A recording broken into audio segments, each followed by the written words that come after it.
Florence Pugh, the luminous force behind roles that blend vulnerability with ferocity, from the sun-kissed fields of Midsummer to the opulent tensions of Don't Worry Darling, has long navigated the treacherous waters of public adoration laced with scrutiny. In a poignant reflection, she dissects the emotional scars inflicted by the relentless backlash surrounding her 3-year romance with Zach Braff, a relationship sundered in amicable dissolution yet lingering in cultural memory. The 21-year age disparity between the then 24-year-old ingenue and the 45-year-old Scrubs veteran ignited a firestorm, transforming private affection into public spectacle and leaving Pugh to confront the hurt of unsolicited judgment head-on.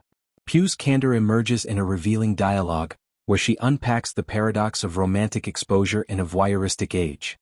With relationships and romance in this world, it doesn't matter how much you speak on it or how little, she observes, capturing the insatiable hunger for narrative that devours celebrity lives. The public, she posits, craves a story, a reality show, indifferent to declarations of joy if they clash with preconceived molds. This disconnect wounded deeply, as affection morphed into ammunition for detractors fixated on optics over authenticity. Pugh's defense wasn't mere rebuttal, it was a fierce assertion of agency.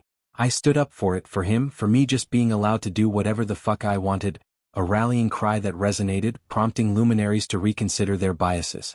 The genesis of their bond unfolded amid Hollywood's serendipitous intersections. Post-Little Women, Pugh sought solace in Braff's established warmth, their connection kindling during collaborative sparks on A Good Person, a film they co-wrote and directed. What began as intellectual synergy blossomed into emotional intimacy, a haven amid grueling shoots and award circuits. Yet, the age chasm, echoing timeless tropes from Humphrey Bogart and Lauren Bacall to Leonardo DiCaprio's perennial paramours, invited vitriol. Online trolls dissected power imbalances, branding Pugh a ingenue ensnared, Braff a predatory elder. The discourse veered misogynistic, fixating on her youth while absolving his, a double standard Pugh later lambasted as emblematic of broader inequities. Escalation peaked in 2020, when vituperative comments targeted Braff exclusively. It was never at me, it was only at him, compelling Pugh to intervene via Instagram. Her video, a measured torrent of frustration, humanized their plight. We're real people, she implored, decrying the abuse that poisoned their bubble.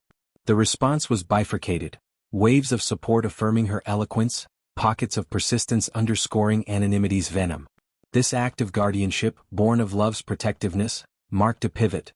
Pugh emerged not diminished but defiant, her voice a scalpel slicing through performative outrage. Post-separation, introspection deepened. At 29, Pugh vows reticence in future liaisons, not anymore, a strategic veil safeguarding nascent bonds. The more you expose, the more you're allowing people to comment, she muses, advocating self-audit. Is disclosure necessary? Does it invite japs? This philosophy extends to advocacy. She'll eternally champion loved ones, delivering resets against injustice, but with boundaries intact. It's a maturation arc, from wide-eyed disclosure to discerning curation, reflecting wisdom gleaned from wounds. Pugh's ordeal illuminates wider fissures in fame's facade. Age gap romances, perennial tabloid bait, often mask patriarchal undercurrents. Women penalized for partnering up, men lauded for vitality. Her narrative parallels contemporaries like Olivia Wilde and Harry Styles, where scrutiny fixates on disparity over dynamics.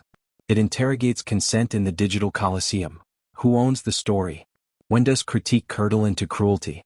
Pugh's hurt, raw and relatable, humanizes icons, reminding that behind filters lie hearts prone to fracture. In reclaiming narrative sovereignty, Pugh exemplifies resilience. Her career surges, helming thunderbolts in the MCU, producing passion projects, unfettered by relational residue. Romantically, whispers of new flames circulate, approached with guarded grace. Ultimately, her reflections transcend personal anecdote, fostering empathy in an empathy-starved sphere. By voicing the hurt, she heals not just herself but a collective weary of judgment's lash, affirming love's right to unfold unscripted, unassailed.